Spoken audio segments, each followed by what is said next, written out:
Hello again, and welcome to the GraysMatter podcast. My name is Justin, and we have with us today Faye and Michelle.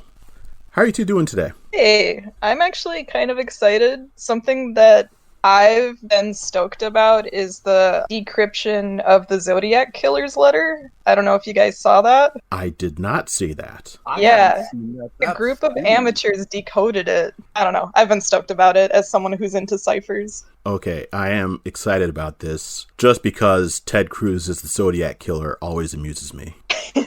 That and BuzzFeed They're Unsolved. some of my favorites. But yes, I am very excited about this. What do you know about it? What more do you know about it? I just know it was a group of amateurs, and they actually, because it was a square of unique characters, and it's pretty much been unsolved for 30 years. I think it was New York Times that reported it, or Washington Post. I'll actually find it. The pulled up here says it was 51 years. Yeah, 51 years. I'm not good with numbers. It's okay. 340 cipher. Holy macaroni. This is exciting news. Right? Yeah, I don't know. That's what I've been excited about. I'm big into murder porn, so... Being stuff about murderers and not snuff films. Yes, exactly. Yes. Focus that. Yes. Yes.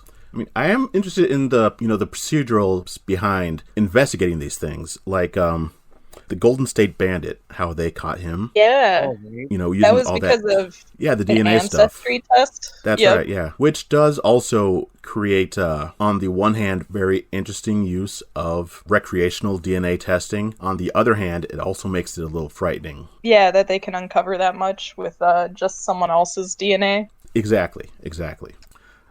So, like me, I've never taken a DNA test, but family members have. Therefore, they have enough of my DNA on file to be able to figure out who I am, or figure out that I am related to someone else, and if they don't do enough of the work they need to do, try to pin something on me to wrap up a case. Oof. Yeah, it can really go either way. I've not done a DNA test per se, but I've done genetic testing, which gives them the same information. It would, yes. Yeah, my cousin got it because she was curious about the family background. And no surprise, she's half Polish, half Irish, which makes sense because her mom's Polish and dad's Irish. I'm always a little worried that because she took that test, it might pin me back to something, even though I don't plan to commit any crimes or anything like that. Yeah, it could pin you something to someone else did. Yeah. They've had at least one case where somebody was tied to a place half the world that they've never been to because their DNA was almost identical to the person who actually caused it. Are you referring to the Madrid train bombing with the fingerprints? I've never heard of this. There was that one too. I'm not familiar with the DNA one, but I do remember the Madrid train bombing. I remember it because I mix it up with France. They had talked about it on an episode of Adam Ruins Everything, and then I had brought that up at Minicon 2019 when I was on a panel about recreational DNA, because I had linked that to an episode of Star Trek Enterprise when the Vulcan government used planted DNA evidence to say that a Cyrenite bombed the Earth Embassy, when they didn't. It was planted evidence. But what had happened was fingerprints, the layperson tends to understand fingerprints are unique, which they're not. It's just uncommon to find different. Let me try that again. It's uncommon to find identical fingerprints. And what had happened was this one fellow from the States who had never been to Madrid, they found a fingerprint that matched his. And so he was arrested, even though he had never been there. He was let go initially, but that also tied into a bunch of other police incidents. I'll put into the show notes links to all this stuff because I already have it all written down. It's quite fascinating, though. Yeah, it actually makes me wonder, and it almost sounds like a good sci-fi plot to have someone's DNA mimicked at a crime scene. Yeah. It sounds like it's possible in the future, given enough years. And Faye, you said something about DNA being used to linked to the wrong person in a similar manner. Do you remember anything about that? Or anything more about that? And I might be misremembering something, but 1%. So it's just shy of 1% of an error rate in DNA identification.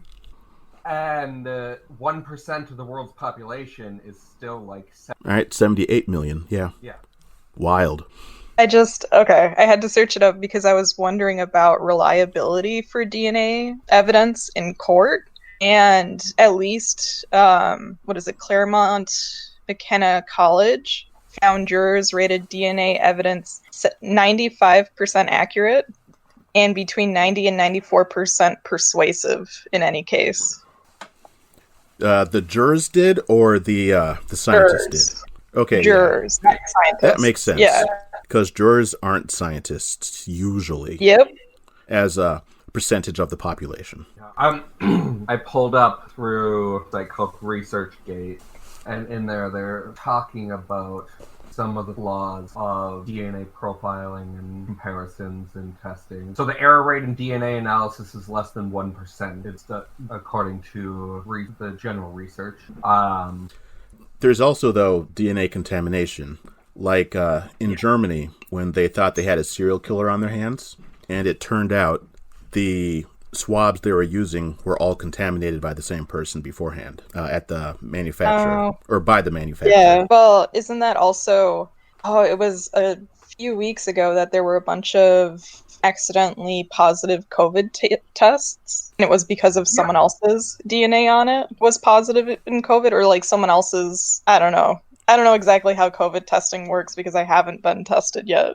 Well, there's 3 tests for COVID, and I forget the names for them right offhand. I know one is the nose swab, and another one is with your spit. I've had both of The those. spit one is less accurate. America screwed the pooch on this, and as Minnesotans, we should, try to keep this from getting worse. Hashtag not medical advice. Trump and his lackeys screwed the pooch on this.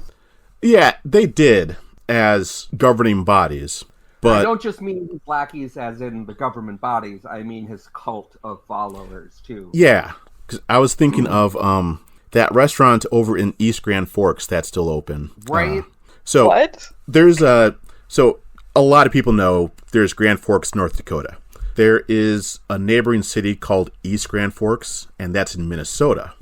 There's a restaurant that's been on the news in East Grand Forks, Minnesota, that has remained open despite orders to, close. And part of the reason why they've remained open is because restaurants in Grand Forks are open. So a lot of their customers have been going there, just crossing the state line, going into Grand Forks, getting COVID, coming back. And I understand and appreciate that our restaurants need the money as well, need financial help, which is something else we have completely biffed. Right? But there will be no economy if we're all dead. Exactly. That's something else we could have handled as well. So, that restaurant's been on the news because they won't close, defying orders from judge and AG and health department. And people just aren't understanding that this is not like, oh, I get this, I could die, but I could also get better. No, this has long-term, lasting effects that damages your body and your system for the rest of your life. Oh yeah, a friend of mine got it months ago. She is just now getting her sense of taste back. She's still weak. Wow. It's been terrible on her, and she has the fewest comorbidities out of most people whom I know, whereas there's someone like me who has the high blood pressure and overweight, and being black is one of the comorbidities because of our unequal healthcare system. So if I get it, I'm probably going to die.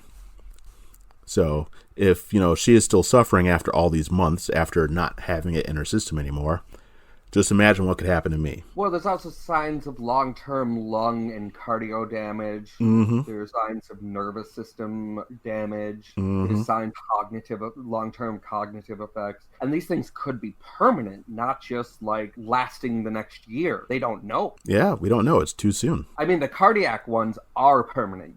The heart does not heal. It is the one organ in our body that doesn't regenerate. Unfortunately. Yep. Yeah, I think a lot of people don't realize the danger when it's just cold symptoms for them. But there's also this like culture in the US, because my brother is still working. He works in a retail store. And I just wish he didn't have to do that because there's no reason for a game store, especially to be open in these times. And it's just he could get sick or a customer can come in and be sick and you would never know. Yep. And it's the casualties are so high when we live with someone who's a nurse at a nursing home. Yeah, my partner is still working. He's a security guard, and they've had 2 or 3 people on the security team that's gotten COVID. They've had at least a few more scares on the team.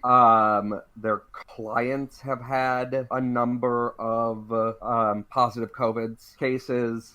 My sister is a nurse in a post-COVID recovery. She just recently got COVID and was out for a month with it. She had full delirium. She had increased anxiety. She had absolute loss of smell, and so full anosmia and loss of taste. And these, as she explained them, she's like, this isn't like it's not a dampening. There's not like a little bit of something. You don't sense something there. It's just completely gone. Yeah, I don't want that. Right? So I'm curious, on the topic of this, have any of you experienced that extreme existential dread throughout this time? I've definitely found within the past 10 months, I've experienced more mental breakdowns than I have in the last 5 years. Oh yeah. Honestly, for me, no. But there's reason for that. My life in general has not been going well for the past 7 years. So this is just kind of another thing on that. Yep. Honestly, of the past 7 years as a whole, I've been incredibly lucky this year because I have a job that lets me work from home. The Department of Education has stopped garnishing my wages because I can't afford to pay them, for student loans. Yeah. And so now that I make enough to pay them, they're taking it from me instead of letting me arrange payment. I got my tax refund back for the first time in I don't remember how long. Yeah. And I have a network of people and we're all supporting each other. This year has really made things in my life smoother. And I hate that because the world had to go to shit to help things go smoother for me. And I will say there are some of those benefits of living through a pandemic like this. Because you do have greater rights for people with disabilities. It's easier to work from home. That's finally an option that's given instead of being expected to go into the office and sit in a chair and desk for 8 hours a day, which is nice. Yeah. It's a bit of both. If businesses... I'm sorry, Faye? I've gotten it because for the last 2 years, my life's finally started to get good. And in my experience, every time things start to go right, something bad happens. So this makes me afraid that I'm going to lose somebody close to me, or it's going to cause something else traumatic to happen in relation to this. As more promising and good things happen in my life, it keeps making me be so where's the bad gonna come? When's the hammer? When's the foot gonna stomp? I get that. Yeah, I think this year for me has probably been the most financially insecure year for me in a while because I just finished graduate school and left without having any source of a job other than a summer position, which I've been working for the last couple of years. And it's just, there doesn't seem to be much of a future in the career path I chose because schools are closed. Education is not really valued right now either by society, which is kind of rough. Yep. And even outdoor spaces are seeing big hits. And I was really hoping to work in a nature center or something similar. Yeah, that is terrible. We could have handled that too if we gave a flying fuck about education beforehand. Yes, we would not be in the situation we are in the US right now if people cared about education in general, to be honest. Yeah. So much agreed. And, I'm not even saying the majority of people, just enough people. There's enough people in the loud minority with power who have just stripped away education more and more. This is true. Well, and there's also a difference between education and schooling. That's probably one of the things that will stick with me from my master's program, is that education is actually the process of learning. Schooling, you're just preparing kids to be citizens. Yep. That was the original intent of schooling. Oh, yeah. That makes me think of Starship Troopers. Schooling made you civilians, and then service made you citizens. Yes. Yeah. And the way it's set up here, schooling, will get you into the process, but won't really get you to think about it, as long as you're able to, pass, despite that No Child Left Behind debacle. That was a mess. That was such a mess. Oh, my God.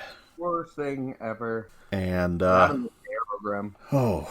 But, education is taking a mind and opening it to new ideas, to analyze and ponder about the world and actually try to understand. It's almost like in this day and age, to educate, you have to educate yourself. You have to go out and find and learn yourself. You don't... Well, yeah, as an educator, I feel like you have to be aware that you don't know everything and you don't hold all the knowledge there is to the world, or you might not have satisfying answers. Oh, yeah. Also need to just... What's the word I'm looking for? As an educator, you just need to be willing to learn at the same time. Oh, yeah. Educators are always learning. And critical thinking. That's something that it's not a skill that you learn through memorizing subjects or terms.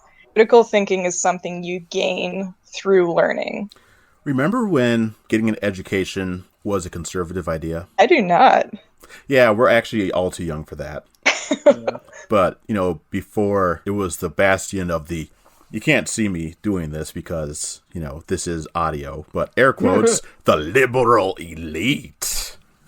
It was, no, you're going to college. You're getting an education.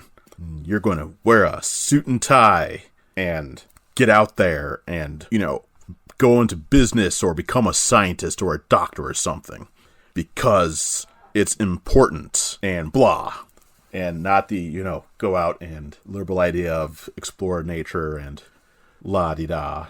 And over the past 70-ish years, where it's become, get an education. Learn about the world. There's so much wonder out there. Just make certain also take time to experience the world while you're learning. With the conservatives going, don't let them indoctrinate you. You don't need this.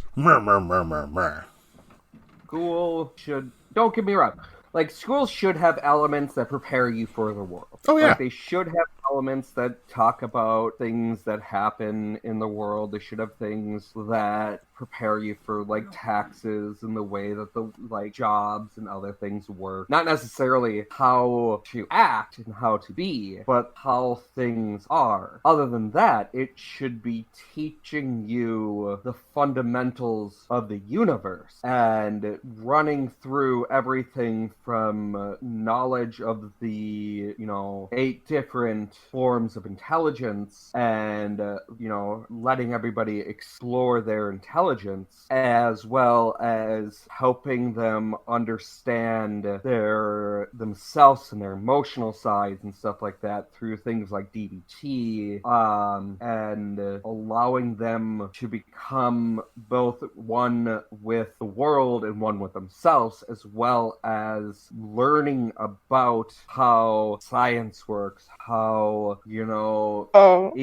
work, I have to throw in a hot take here, because being someone who has taught science in the past, one of my biggest annoyances is that people who teach science don't always understand the scientific process. I remember when I taught in an elementary school, one of the biggest things I wanted the students to take out of their they had an open learning environment where they designed experiments and projects and all that. I wanted them to understand that failure was a part of the learning process, and that the process is important, the results are not. No matter what you end up with in the end, that's not as important as getting to experience that scientific process, because that's what science is. It is discovery. And it's not memorizing how many, 16 digits of pi or something like that. Exactly. The scientific process is the most important thing that you can ever learn about science. And through that, learning failure, learning to understand, take stuff away from it, and accept failure is one of the biggest things you can ever learn in life. It truly is, and it's something that's neglected throughout schooling, throughout education even. Just failure is not acknowledged as a success in its own right. Just like emotionally speaking, one of the biggest things that you can ever learn and accept is, the combination of acceptance and forgiveness.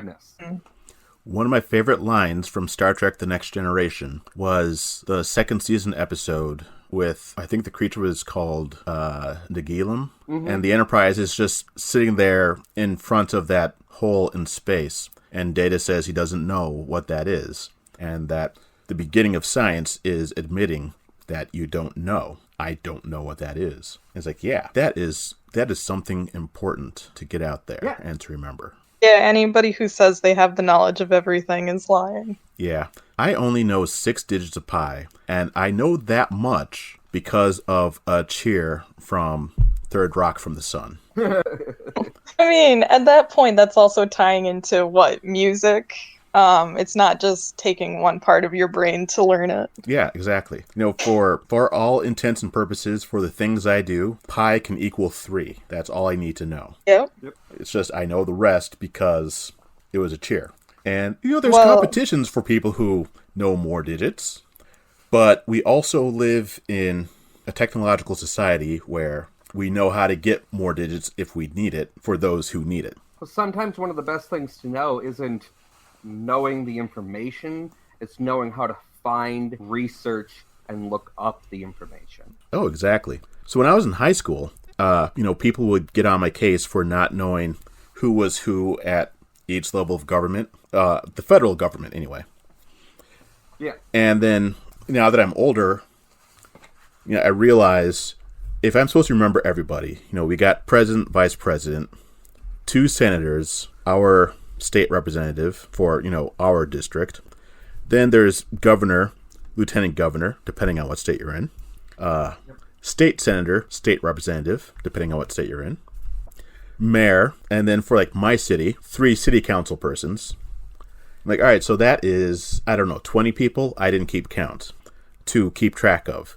And then that's not including the U.S. Attorney General, the state Attorney General, the chief of police, all these other people who are also very important. Exactly. No, I'm not going to remember who all these people are. I will look up who I need to look up when I need to know it. I have the information somewhere in my head. I could probably pull their name up. I'm not going to at the moment. And when I need to, I will be able to check in on them because I know how to. Exactly. That was one of the biggest things they stressed when I was in nursing school. That was one of the biggest things they stressed to us is you won't always know this stuff. You won't always remember this stuff. The biggest thing that you need to know is how to look it up and from there translate it to the people that need it. Yeah, that's one of the reasons why each election season I try to write stuff down on my website to help people look up what they need to know. Who is my legislative representative? Who it is for my state and city, or come on, brain, state and country, federal and state. And then how do I find it if I'm not living where Justin is, or if Justin didn't write about it? And I think it's more important to remember the roles that those people play, more so than the name and the person themselves. Exactly. Agreed. Oh, okay. So I'm curious because I've been thinking about this a lot. Back when I was a child, the view of politicians was that they were all liars and you couldn't trust them worth your cent. But I feel like nowadays, my view of politicians at least, is more that a lot of them are people trying to make the world a better place, depending on, which way they lean a little bit. But I have more faith in politicians than I think people did 10 or even 20 years ago. So I'm kind of curious what your takes are on this. Well, my take is that people are less this is going to be a little complicated of an answer. At the federal level, I believe my feeling is that people are less confident in their elected officials. At the state level, I think people are about the same. And at the local level, I think people are ambivalent. But the people who are running actually are trying to make things better for the most part. I think, local level, when you get into the local level, a lot of people overlook or forget about them. Oh, yeah. Which is unfortunate because the local level is probably the most important. Yes. When it comes to federal government, for the most part, I think everyone's corrupt. There is very, very few that I don't think have some level of corruption. They're not lying in some way or another. There's a few exceptions out there, but that's kind of my take on them. Do I think that some of them are trying to do right by the country? Yeah, but they're still going about it in either, some of them are still going about it in either corrupt ways, or they think they're playing the game, but they're getting played instead. If that makes sense. Well, I definitely think also at the federal level, there's a lot more money being thrown out there that can definitely lead to greater corruption and other issues, while at the local level, you definitely see people who are just earnestly wanting to change their neighborhood or, their city for some reason. When it comes to state level, I still think there's a lot of corruption, but I see a lot more possibility for good people to get in there. I'm more willing to trust some people in the state level, even if they are a little shady sometimes. And I feel like a lot of the lies that I think are going on tend to be more like white lies, that's poor choice of words, apologies. That kind of, I can't tell you the whole truth right now because there's other things at play until we have other things in place or we know more information type of lies. Yeah, well, I do also feel like there is a lot more transparency when it comes to politicians nowadays, and also accountability, which has not been the case but 20 years ago. It was forced on them. Say that again, Faye? Right. I feel like that was forced on them. Yeah. Which is a good thing. I appreciate that. I definitely think there needs to be even more transparency. On the local level, there's still some people playing, already play the game. There's people with the long-term goals and stuff like that are being manipulative, trying to cheat the system and stuff like that. But generally, what you get with local politicians, you get more of the, soccer mom or priest or, person who's grown up in a hard neighborhood, stuff like that, who are like, I see a path, change this, let me try and change that. Now, some of them may get corrupted along the way, but that's not necessarily going to happen on the local level.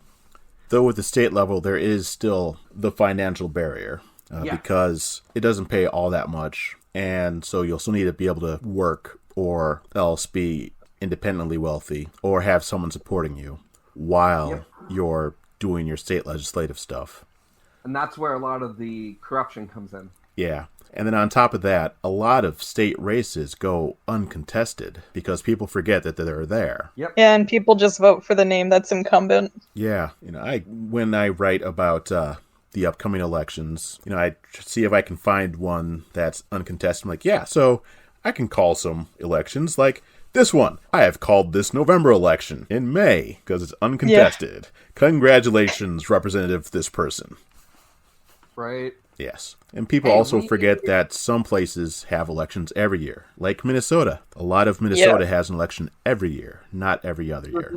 We knocked out an incumbent this year, a Republican incumbent, Republican-backed, because technically on the level that they were knocked out in the position they weren't supposed to be a Republican. Oh, who? I forgot who. Where then? I want to say they were a judge. No. Or was it? Only one judge seat was contested, and he kept his position. No, that was the one where the person running against them was backed by the Republicans. That's correct, yeah. She has run so many times. Maybe it was 2018 that I'm thinking. Possibly. That person running for, who ran against the incumbent this year, though, this was not her first time running. Correct. She ran, 3 times? Yeah, I think this was the third time. Positions? Leonidas wants in. Give me just a moment. Okay.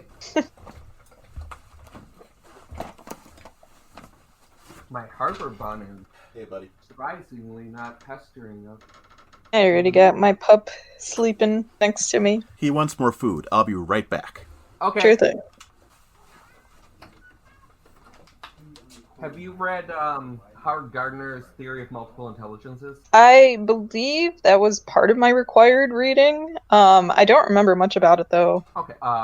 If you... I recommend taking another look at that book if you have a chance to. Do you want to post it on the show notes for me? Yeah, definitely will. So, Howard Gardner is an American psychologist. He works in, I believe he heads Harvard University right now, psych department, but I'm not certain. Mm-hmm. So, the theory of multiple intelligences states that we have multiple different variations of intelligence instead of just the generic English, mathematics, or logic and physical that a lot of people think of. And that is something that I also really struggled with in education, is like STEM ideas are very big, and a lot of parents especially are forcing their kids into those STEM roles when like the kid is great at something else. Not everybody needs to know how to do math, like in all honesty. So, right, exactly. So the ideas are visual spatial intelligence, linguistic verbal intelligence, interpersonal, intrapersonal, logic mathematical intelligence, musical intelligence, bodily kinesthetic intelligence, and naturalistic intelligence. All right, I'm back. Welcome back. Thank you. We are currently talking about multiple intelligences. Nice. Which actually, I don't think I've read his book. So there is that book, and then I forget the name of it. You should be able to find it from that connection. But there's another book that's specifically about how to apply the theory of multiple intelligences into an educational environment, too. Yeah. And how to allow the individual students to show their own strength in those intelligences and thrive in them. Now, what determines the criteria for an intelligence is essentially there needs to be a, what's the word I'm thinking of? I'm drawing a blank. The type of person that excels and thrives at something. Gifted, driven, gifted, motivated. On that line of word. Gifted, talented. There has to be savantism available in that process. Is savant still a term? Huh? Is savant still a term? Yes, it means somebody that's naturally gifted in that. So, like a mathematical savant is somebody that's naturally logical savant is somebody that's mathematically naturally mathematically talented.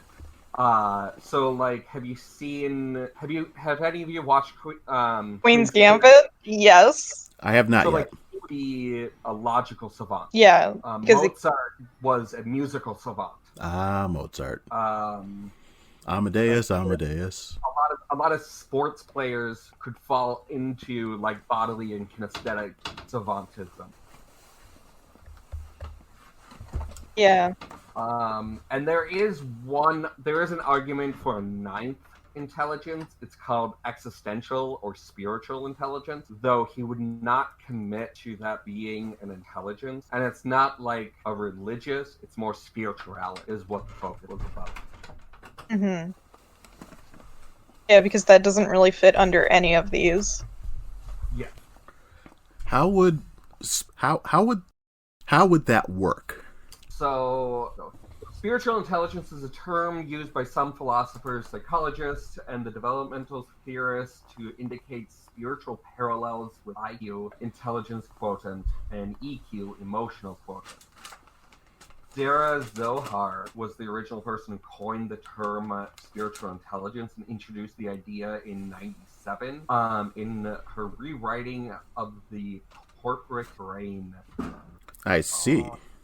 Howard Gardner, the originator of the theory of multiple intelligence, chose not to include spiritual intelligence in his intelligence due to the challenge of codifying wantable scientific criteria. Instead, Gardner suggested an existential intelligence as variable. However, contemporary researchers continue to explore the variability of spiritual intelligence, often abbreviated as SQ, and to create tools of measuring and developing it. So far, measurement of spiritual intelligence has tended to rely on self-assessment instruments, which can be susceptible to false or unreliable reporting. Variations of spiritual intelligence are sometimes used in corporate settings as a means of motivating employees and providing non-religious, diversity-sensitive frameworks for addressing issues of values in the workplace. According to Stephen Covey, spiritual intelligence is the central and most fundamental of all intelligences because it becomes the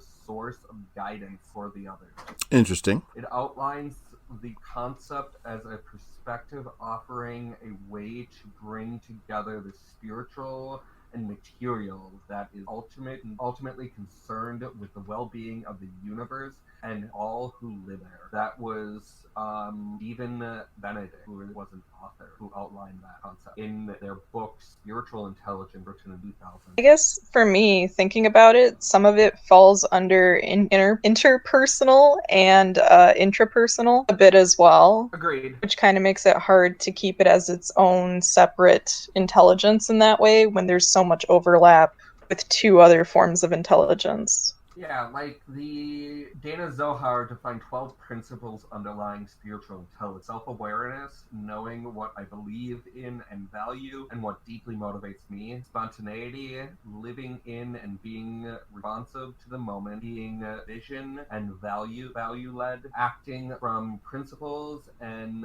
deep beliefs and living accordingly. Holism, seeing larger patterns, relationship and connections, having a sense of belonging. Compassion, having the quality of feeling with and deep empathy, celebration of diversity, valuing other people for their differences, not despite them, field independence, standing against the crowd and having one's own conviction, humility, having the sense of being a player in a larger drama of one's true place in the world, tendency to ask fundamental why questions, needing to understand things and get to the bottom of them, ability to refrain, standing back from a situation or problem and seeing the bigger picture or wider context, positive use of adversity, learning and growing from mistakes, setback and suffering, sense of vocation, feeling called upon to serve, to give something back. Like a lot of that could fall under and intrapersonal. Yeah, especially just even being more self-aware and empathetic, I think really falls under those as well. Correct. Yeah. No, yeah, that makes sense to me. I guess out of these intelligences, which one do you consider yourself to be the strongest at? I know I definitely go towards naturalistic, more so than even like visual, spatial, and logical, mathematical. I would have to say... Oh, I'm sorry. Continue. Oh no, that's just because I really find myself at peace outdoors, no matter what season, which is kind of hard to do in Minnesota sometimes in February. But yeah, that's just the one I connect with the most. I would have to say intrapersonal with a close secondary as interpersonal. I definitely don't think one defines who you are as well. I should also state that. It's definitely, everyone's a mix of these. Yeah, that's what how Howard Gardner, like, you usually excel at like one or two, but you usually have a mix of at least like, I think it was something like 4 or 5 that you're strong at. I think mine would be logical, mathematical, and linguistic. I can see that being very true for you. Yeah. In like the most complimentary way. I would definitely say linguistic verbal is probably my worst, which is not good for a podcast in all reality, but Well, it's good to have a mix of intelligences. Helps keep things interesting and lively. Musical's one of my worst. that's probably my second worst. I like to imagine I'm okay at that. I haven't practiced in ages. 'Cause I used to play trombone, I played trumpet, I've played bass guitar. I haven't played any of them in years. Mainly because my self-motivation just kind of randomly goes away. I played the alto sax, and my music teacher kept telling me I should have played the drums instead. I don't know how I should feel about that. Though, it did have to... Oh no, go ahead. Though my best friend, their mom used to teach music, and she constantly says that I have a great singing voice. I just need a bit of training. So I don't know how I feel about that. Yeah, I took piano lessons when I was much younger, and I just memorized the songs to play. I never actually learned how to read notes or anything. I did not learn how to do actual music. That's why I can't play piano anymore, because I don't remember any of it. Alright, I actually have to get going. Well, it is about that time. We've been recording a while. Do you all have any final words before we go? Cyberpunk is amazing. Have you played it? I have spent 38 hours so far on it. Nice. Any final words, Michelle? Yeah, education is important. We gotta fund it better. Agreed. All right, then. Have a good night, everybody. Catch you next time. Bye. Bye.